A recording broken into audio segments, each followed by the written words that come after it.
Vitor, estamos começando esse vídeo para falar da Copinha. Eu não sei se a gente tinha prometido isso, eu espero que a gente tenha prometido. A gente prometeu? Sim, o Gabriel falou bastante também. O Gabriel falou? Falou. O Gabriel que fala também não. Enfim, o Gabriel então já tinha prometido para Perecini, que não está aqui. Vocês estão vendo que ele não está aqui. O Gabriel está ainda no recesso jogando jogos de futebol no videogame. E esportes.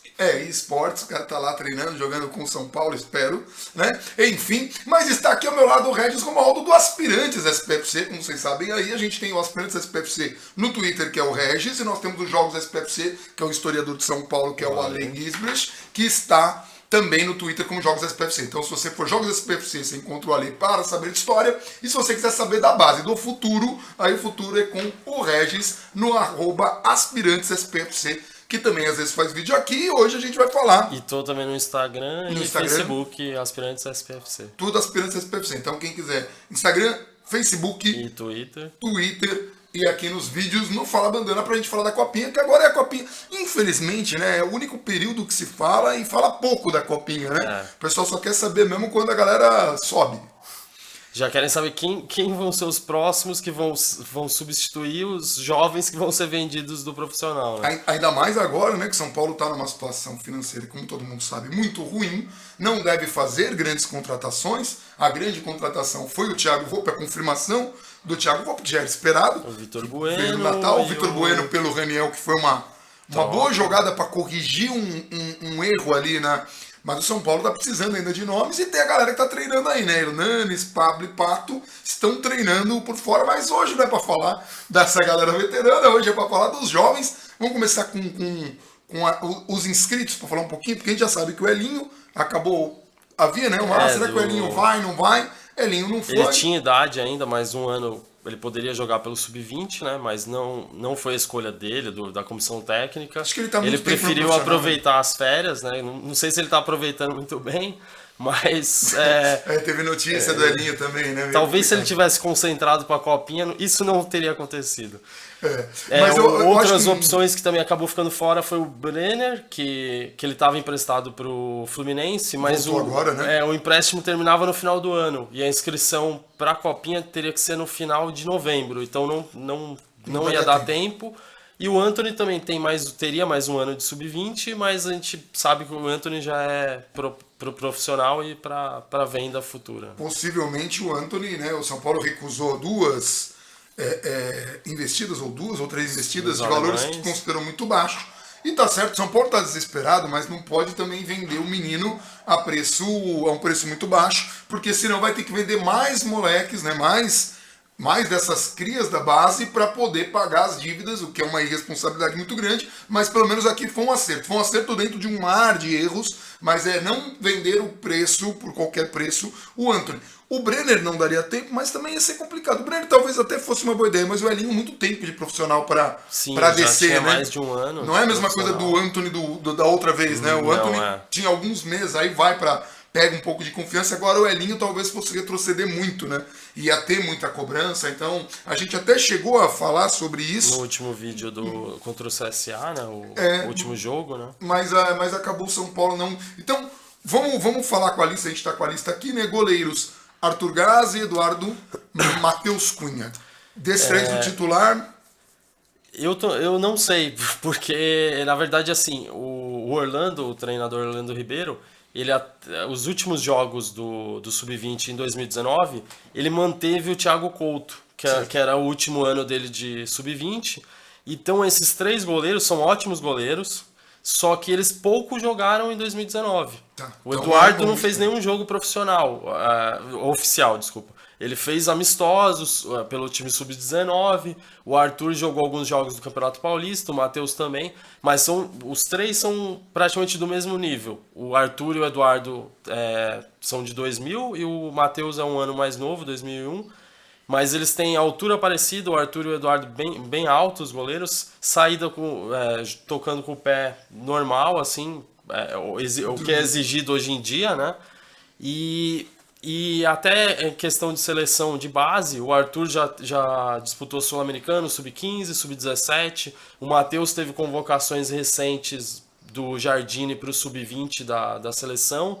Então são goleiros que tem tudo para chegar no profissional. Quer dizer, é uma dor de cabeça já pro técnico. Sim. Porque assim, os três estão mais ou menos no nível, ele vai ter que escolher alguém ali para começar jogando e tal. E goleiro é aquela coisa, goleiro você troca menos do que jogadores, então pro técnico é uma grande dor de cabeça. Às vezes o cara vai tentar pensar quem é o mais experiente dos três. Inclusive, enquanto o Orlando estava ainda, antes de assumir o Sub-20, quando o Jardine saiu, né, para auxiliar o profissional, o Orlando estava no Sub-17 e no último ano dele como treinador do Sub-17, ele fez uma troca, que o Arthur era o titular e nos últimos meses do ano ele colocou o Eduardo.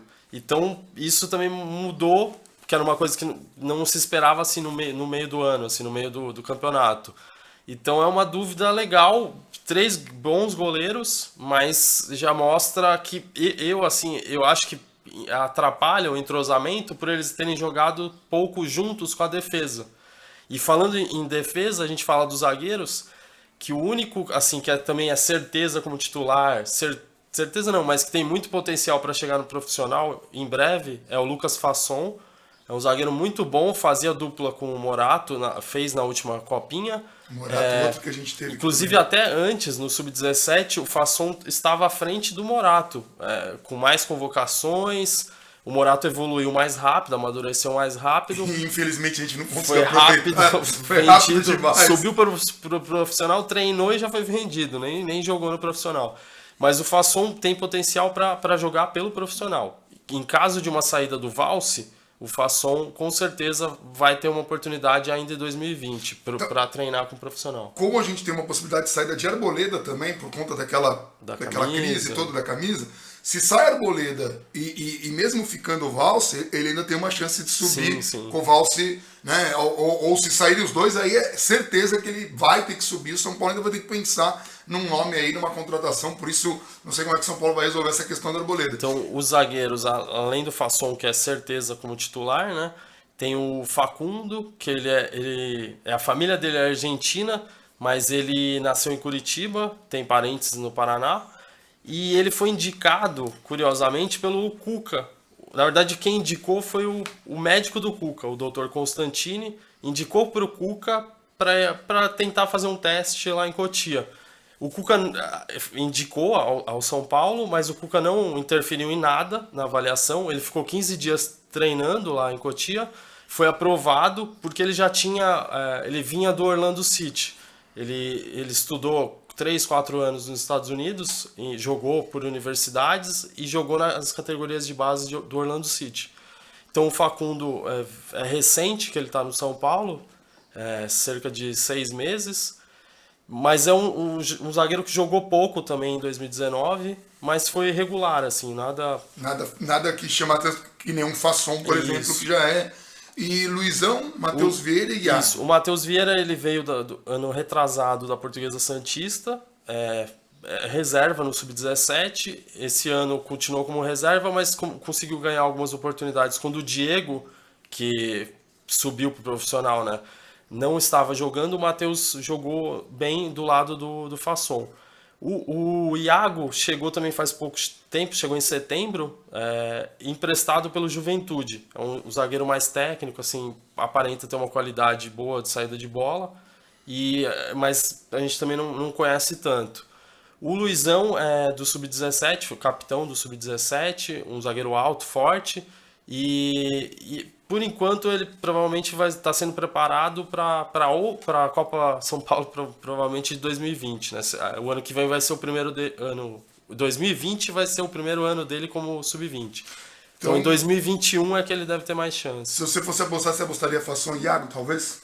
Sim, mas eu acho que deve ser o Matheus Vieira.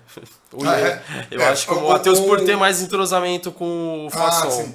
Então, Fasson e Matheus Vieira ou Fasson e Iago são possibilidades aí. Mas, gente, tem muita gente que está chegando, então ser técnico de base é muito complicado. Uma coisa até curiosa, assim, é que exatamente pelo São Paulo ter disputado o Campeonato Brasileiro Sub-20 e o Paulista nesse segundo semestre de 2019 com os jogadores que estavam terminando o último ano, né? O Thiago Couto, o Caio Felipe, o lateral, o Diego, o zagueiro, que também joga de volante, o Rafael, que foi emprestado para o Cuiabá agora para 2020, e o Fabinho, né, que provavelmente não vai permanecer, que ele tem contrato só até o meio de 2020, o atacante.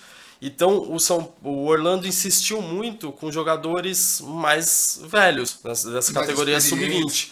E aí terminou o ano com esses outros jogadores que nasceram em 2000, 2001 jogando pouco.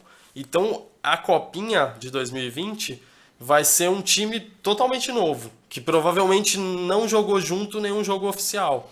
O São Paulo está tentando aí o pentacampeonato. É uma transição, né? Está tentando o pentacampeonato, vai pegar uma equipe bem inexperiente, né? Vai ter muita transição. A média de idade é 18 anos, a metade mais da metade dos inscritos nasceu em 2001. Então vai fazer uma diferença. Alguns já tinham participado da última Copinha, foram campeões, o Wellington, lateral, o Rodrigo, o Ed Carlos, o Vitinho. Então são jogadores que já estão acostumados ao sub-20. Mas juntos a equipe vai ser praticamente uma novidade, assim. E aí a gente tem de laterais Nilson, Gabriel, Natan, Patrick, Senna e Wellington. Isso. O Lucas Senna é o principal lateral direito, só que ele teve algumas lesões no joelho. Antes da Copinha de 2019 ele até operou, conseguiu voltar durante a Copinha, só que aí ele foi testado como meia, que era uma função que ele fez quando ele tinha 14, 15 anos. Então, ainda não dá para saber como é que ele tá, a condição dele. Se recuperou, né, das lesões, mas fisicamente eu não sei se está 100%. O Wellington é o principal jogador dessa categoria dos nascidos em 2001. Ele, com 17 anos, ele já tinha pulado para o sub-20, que quando o Everson, que não foi inscrito agora nessa Copinha, o Everson teve lesões, então o Wellington aproveitou, assumiu a vaga na lateral esquerda. É bem regular o jogador, avança e defende bem.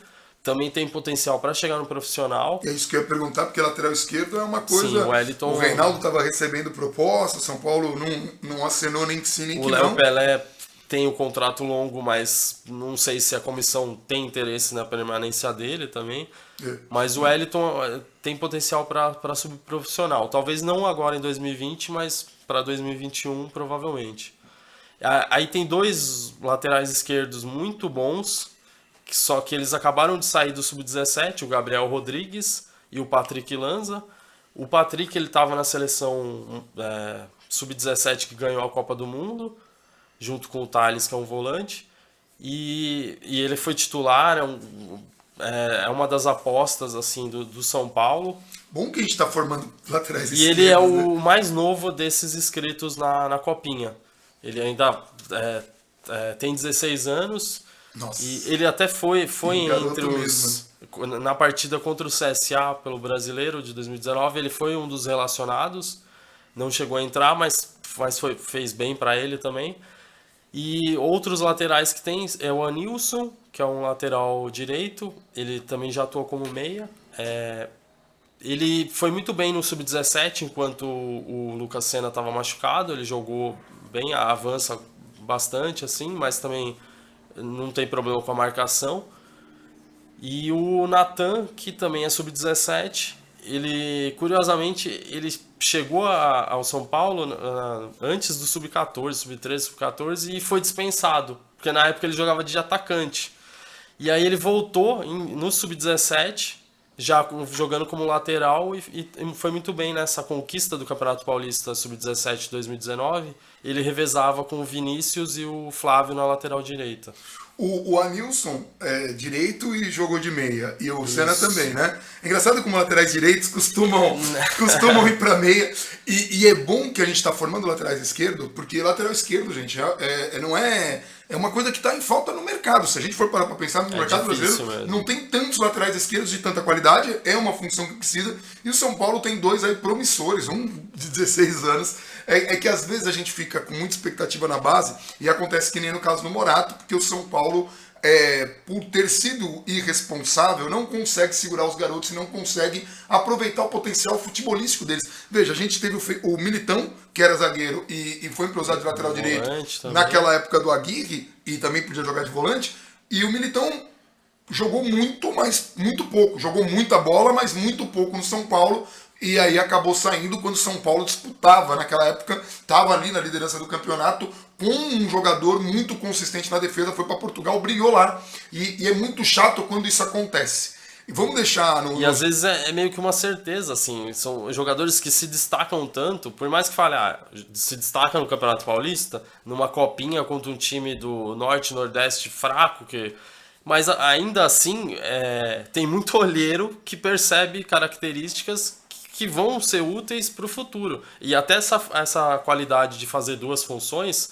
Às vezes, no profissional, quando isso acontece, a gente fala, o treinador é pardal, tá inventando, tá prejudicando, porque às vezes coloca um potencial jogador de uma função para fazer outra, para improvisar, porque tá faltando para aquela determinada função, só que isso às vezes atrapalha porque confunde a cabeça do jogador. Na base, isso é comum. Por exemplo, o Fasson já foi goleiro, já foi atacante. Não no São Paulo, antes do São Paulo, no Diadema, mas no São Paulo ele também chegou a jogar. A primeira peneira que ele fez foi com atacante. Se o goleiro for expulso, não tiver mais substituição, teremos uma opção. Então são jogadores que, durante a base, o próprio treinador, a comissão técnica, vai percebendo onde ele consegue se adequar mais e ter utilidade, né? Por exemplo, o Thales, agora falando dos volantes. Só vamos deixar para o final o Rodrigo Nestor, que é o daí é o que tem mais potencial, né? Então, dos volantes, tem o Thales Costa, que estava na seleção sub-17, que ganhou a Copa do Mundo. Que você falou, né? Jogou do lado do Patrick. Isso. O Patrick foi titular. O Thales começou como titular, acabou indo para o banco na reta final da Copa do Mundo, sub-17. E o Thales, ele tá no São Paulo desde do futsal sub-10.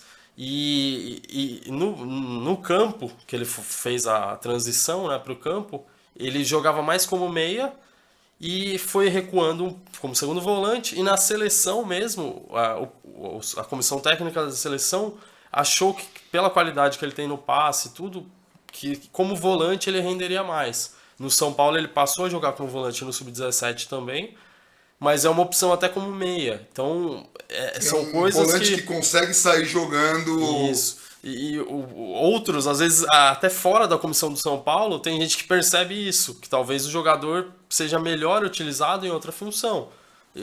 Gente, vamos lembrar, o Dario Pereira chegou no São Paulo, ele era meia, né? Ele terminou sendo um dos maiores zagueiros da nossa história. Ele era camisa 10, ele veio do Uruguai como camisa 10. E né? Aí ele demorou um tempo pra ele se render, demorou um tempo. O Dario Pereira, a galera já achava que não ia dar, por isso às vezes a gente fala, tem que às vezes ter paciência com alguns jogadores.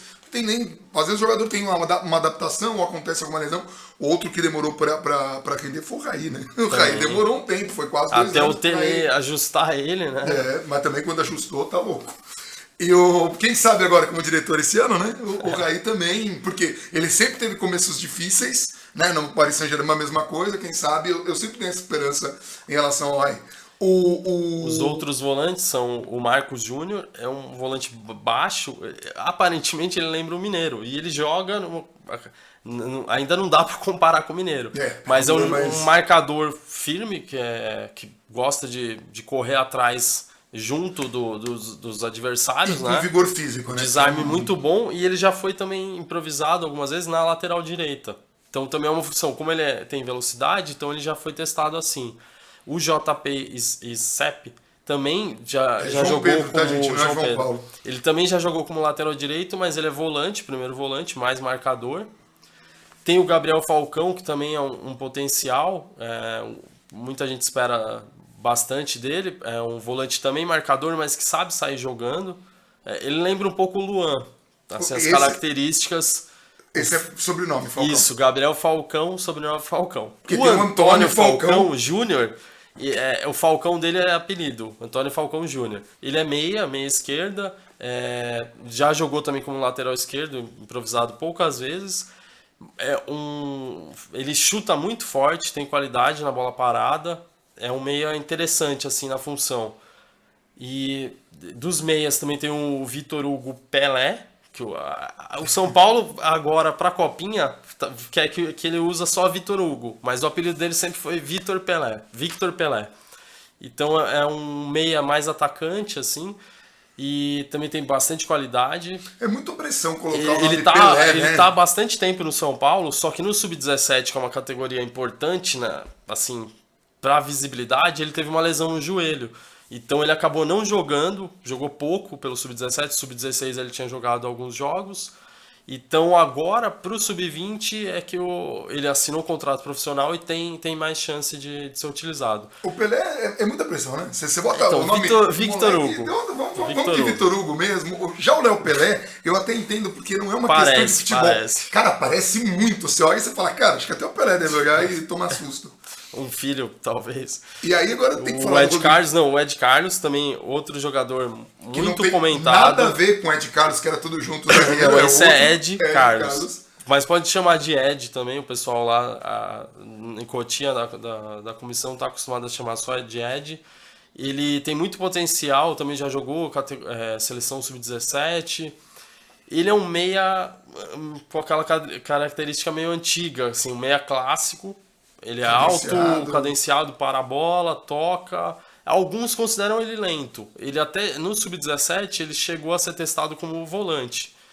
Pela saída de bola, toque de bola, a visão dele é muito boa, mas talvez para marcação não seja tão legal. Ele avançado joga melhor. É bom até que ele seja testado como volante, porque se ele vir um meia que tem capacidade de desarme, você melhora muito a qualidade dele como meia, principalmente quando o cara é um meia hoje clássico, em dia né? você avança a marcação, né? Os atacantes precisam marcar, os meias, os pontas precisam Pelo apertar. menos dar o combate ali, exatamente. né? Senão Então, você... isso na base é importante. Quanto mais funções você ser treinado, você vai chegar mais completo pro profissional. Fala do Rodrigo Nestor agora. Rodrigo Nestor, vamos falar dele, é o grande destaque desse time da Copinha. É o cara que deve subir, tem muita chance de subir, né? Já comentavam dele ter subido agora para 2019, ele também foi relacionado para a partida contra o CSA, não deu tempo dele entrar, não sei porque que o Diniz não testou, talvez a intenção era outra, mas todo mundo aposta que ele vai subir assim que acabar a Copinha, ele vai pro profissional. Ele é canhoto, mas ele tem habilidade com a direita também, e passe, tanto marcação, ele era volante, foi avançando. Hoje no Sub-20 o Orlando às vezes coloca ele mais próximo do ataque, porque tanto qualidade no passe quanto finalização de longe. E com certeza é jogador que não vai ficar muito tempo no Brasil. Infelizmente. E aí temos os atacantes agora, né? Sim. Cauê, Galeano. Teve Galeano que não tem nada a ver com aquele Galeano. Galeano Não, esse é paraguaio. É paraguaio, nada a ver com o Galeano, aquele que fez história no Palmeiras. O Antônio Galeano, ele estava emprestado ao São Paulo por um ano, agora terminando 2019, na virada do ano renovou o empréstimo por mais um ano. Provavelmente vai ser comprado. No Paraguai ele jogava mais como um meia atacante. Aqui no São Paulo ele virou um ponta. Pelo esquema tático do Sub-20, então acertaram colocando ele mais como ponta. Tem aquela questão dos pontas invertidos, então ele estava até acostumado a jogar sempre pela direita, mas no Sub-20 do São Paulo ele acabou ficando mais para a esquerda também em alguns jogos, finaliza muito bem, chega no ataque, né? E provavelmente vai ser comprado e deve também ser um reforço em breve para o profissional. Teve um corte nessa lista dos 30 jogadores. O São Paulo acabou perdendo o Marquinhos, que é um garoto de 16 anos, que também está há bastante tempo no São Paulo. Ele joga de ponta direita e também entra bastante na área, mas acabou cortado recentemente agora e não tem mais como fazer a troca na lista dos 30 jogadores. Então o São Paulo vai com 29 jogadores para a Copinha. O que aconteceu com o Marquinhos? Acho que foi joelho. Joelho. Foi cortado lesão. Tá. É que foi durante esses últimos treinos para a Copinha. Que pena. Aí tem o Vitinho, que é bastante comentado, que já tinha disputado a última Copinha como reserva, mas sempre entrava nos jogos. É bem habilidoso, é um ponta mesmo. Ele finaliza bem. Muita gente até pergunta quem na base poderia substituir o Antony se o Antony saísse. E eu acho que o Vitinho tem as características parecidas. É rápido, habilidoso, dribla bastante. Eu acho ele até, comparando com a idade do Antony. Na época que o Antony jogava, o Vitinho finaliza melhor e tem mais visão de assistência, assim. Só que na copinha, na última, a torcida ficou meio brava com ele porque alguns lances ali de final de jogo ele deu uma pedalada, deu uma perdida de bola à toa. Então teve torcedor que não gostou, mas era um jogador novo, ainda tinha acabado de sair do Sub-17. Agora para 2020 ele deve estar mais amadurecido e deve ser um dos destaques do Sub-20. E é isso, a molecada tá, né? Aí é a hora de errar, né? Aí é a hora de errar, de corrigir, de aprender, né? Porque o pessoal também perde muita paciência, já espera que o cara já saia craque, já esteja formado. Aí já quer fazer aquelas comparações. Ah, mas o Neymar com 17 anos... Neymar é Neymar. Neymar é uma outra categoria de jogadores, são jogadores raros. Exatamente. Gostar ou não gostar do Neymar é uma coisa, mas reconhecer que ele é um jogador habilidoso, com potencial e diferenciado, amadureceu muito cedo na questão futebolística, né, na cabeça, ainda não amadureceu, falta muito ainda, talvez lá quando tiver uns 60 anos, 65, amadureça um pouco, chega na adolescência, mas no futebol, caramba, o cara... então assim, não é pra... o Neymar não deveria ser o patamar, o Antony, por exemplo, comparar o Antony com o Vitinho, é óbvio, o Vitinho hoje pode ser melhor do que o Antony era nesta mesma época, não quer dizer que o Vitinho vai vingar ou que o Antony esteja condenado, não. Na base acontece muita coisa. Acontece assim. Muita coisa. Tem muito jogador promissor que nunca vinga, tem muito jogador que não se dava nada. O Cafu foram 11 peneiras. 11 peneiras. Que o cara foi recusado. E depois o que o Tele fez com ele. Então, às vezes, você dá a sorte de pegar um treinador que vai falar, você vai ter que aprender a cruzar. Sim. Você vai ficar cruzando 50 vezes depois do treino todo dia. Não sabia cruzar. A gente tinha um lateral que não sabia cruzar. E hoje... Não tem isso. Jogou no meio também, hoje né? não tem isso. Acabou o treino, o jogador vai para outras atividades e esquece aquilo que, tipo, talvez poderia melhorar o aproveitamento dele. É o que o Volpi tá fazendo. O Volpi acaba o treino dele, acabou as funções dele, ele fica 1 hora a mais todos os dias. Isso é muito legal. Isso é muito legal e a gente vê resultado disso em campo, né? Seria muito legal que outros jogadores tivessem, porque o Rogério fazia isso. Rogério. Então, assim, vocês veem que jogadores diferenciados são jogadores que pensam na carreira a longo prazo, né? O cara que evita baladas, não bebe muito, o cara que tenta se cuidar. Esse cara tem uma carreira normalmente muito longa, né? O Cafu, você vai ver ele jogando Alex, podia chamar o cara pra jogar. Tem algum centroavante mesmo? Porque isso é um negócio tão... Tem o Ricardinho, é o mais centroavante. Ele veio pro São Paulo no Sub-15 ainda, ele se destacou no Flamengo de Guarulhos. Antes ele tinha jogado pela AD Guarulhos. Caraca, ele jogou nos rivais de Guarulhos. E AD Guarulhos e Flamengo de Guarulhos se detestam, assim. É uma parada bem... E ele é o mais centroavante todos esses jogadores. E na verdade ele não teve muita chance no Sub-20 ainda, nesse ano de 2019. O titular seria o Paulinho. Mas o Paulinho teve uma lesão em maio no joelho, ligamento, então ele só volta depois da Copinha. Infelizmente, então o São Paulo tem esse desfalque do Paulinho, que já tinha jogado a última Copinha, foi bem, e é o grande desfalque para a Copinha. Então o Ricardinho tem mais características de centroavante. Deve ser titular, você acha? Não sei, porque tem alguma dúvida no ataque também. O Orlando, ele já testou o Kevin. O Kevin era um meia, no Sub-17 ele passou um período na reserva, mas agora no Sub-20, logo depois dessa lesão do Paulinho, o Orlando tentou ajustar o esquema com um atacante, um centroavante que saísse mais para fazer o pivô, para tentar ajudar na criação para os pontas. Então o Kevin acabou ganhando a posição de titular. O Ricardinho demorou um pouco, nos últimos jogos do Sub-20 ele até atuou como titular. Mas é uma dúvida, e tem o Juan, que se destacou no Sub-17, foi também, jogou o último jogo contra o CSA, ele tem 17 anos e também tem grandes chances de jogar bem essa copinha. Ele há um ano e meio atrás, ele estava jogando pelo União Barbarense, com parceria com a Fute Talentos. E o São Paulo, não sei se foi indicação, algum olheiro acabou avaliando bem ele, e ele veio para o São Paulo e rapidamente assim, ele foi titular do Sub-17, foi convocado para a seleção Sub-17, não jogou a Copa do Mundo porque teve uma lesão também, mas tem grandes chances nessa copinha de ser um dos destaques também. Bom, o São Paulo foi campeão em 93, em 2000, 2010 e 2019, está procurando o 5º título, né, da copinha, mas como o Regis falou aqui, isso é muito importante, é um time que até a última Copa jogou no limite da idade, então é um time de transição, é um time novo, é um time que tem aí, em teoria, 2 anos de pelo menos, né, de competição, tem, né? Então é um time que vai se entrosar, mas que já tem alguns talentos. É muito legal, Copinha, para observar esses talentos, principalmente num São Paulo, que vai ter o Visoli agora, que vai fazer a transição dessa molecada. Conhece bem esses garotos. Conhece bem, né? Então ele vai ficar na transição. Só finalizando, ainda no ataque tem o Gustavo Maia, que é um atacante que também joga mais pela ponta esquerda, mas que sempre chega bem na área, finaliza muito bem. E tem o Cauê, que acabou também de sair do Sub-17, um meia atacante, mas que no Sub-17 ele foi utilizado quando o Juan se machucou, ou estava na seleção. O Cauê foi utilizado como centroavante, fez gols importantes nessa conquista do Campeonato Paulista do Sub-17.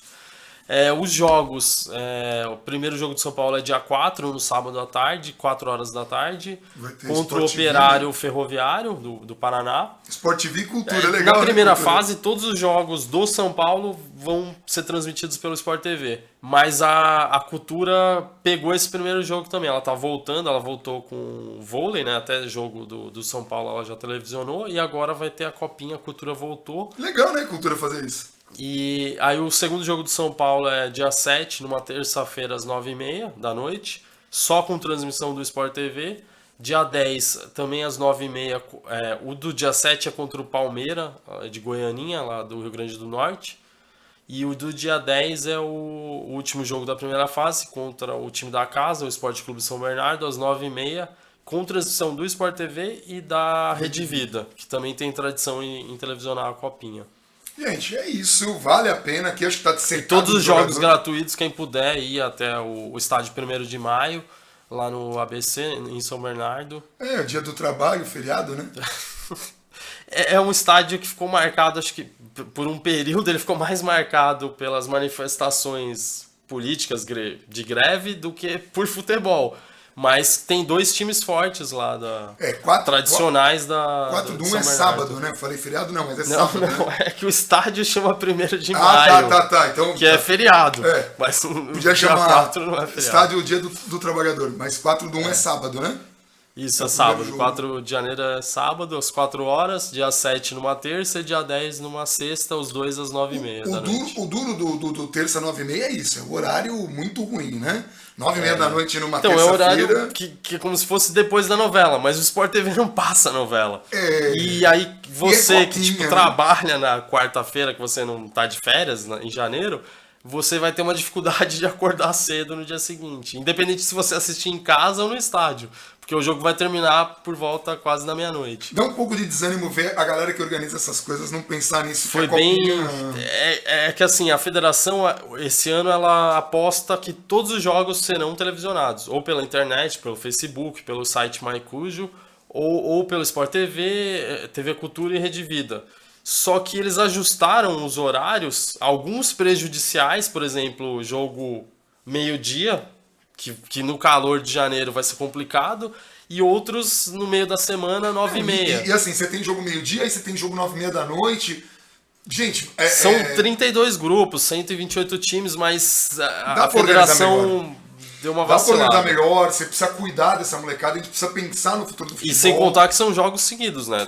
3 dias tá jogando, vai chegar nas quartas de final, provavelmente jogando 3 dias também, então é puxado. É para esporte de alto rendimento. E aí, dia 10/1, como é, né? Em uma sexta-feira é um pouco mais tranquilo para quem não trabalha. Sexta-noite. Mas enfim, copinha dissecada, jogador dos relacionados. O Pedro Marquinhos está cortado, então foi o único que não teve tanto um comentário a mais. Saindo, né? Mas a gente tem aí de potencial para subir o Rodrigo Nestor, para a galera que é muito... Né? O Rodrigo meio Nestor, que certo que depois da copinha ele treina com o profissional. E o Fasson tem uma possibilidade dependendo de como acontecerem as circunstâncias. E obviamente que todo o resto vai ter essa transição depende muitos vão depender da saída de jogadores, de chegada, porque provavelmente não vai chegar mais ninguém, né, no profissional, mas alguns estão dependendo de saídas, assim. É isso. É isso. É isso, então vamos acompanhar a base, vamos ver o futuro do São Paulo aí, muitos jogadores promissores, muitos que a gente vai precisar, porque a gente está numa situação muito complicada. Tudo dissecado, é muito importante curtir esse vídeo e compartilhar pra galera antes de começar aí o campeonato, para todo mundo ficar muito por dentro. Então a gente encerra aqui, um abração para todo mundo e... Vamos São Paulo! Vamos São Paulo!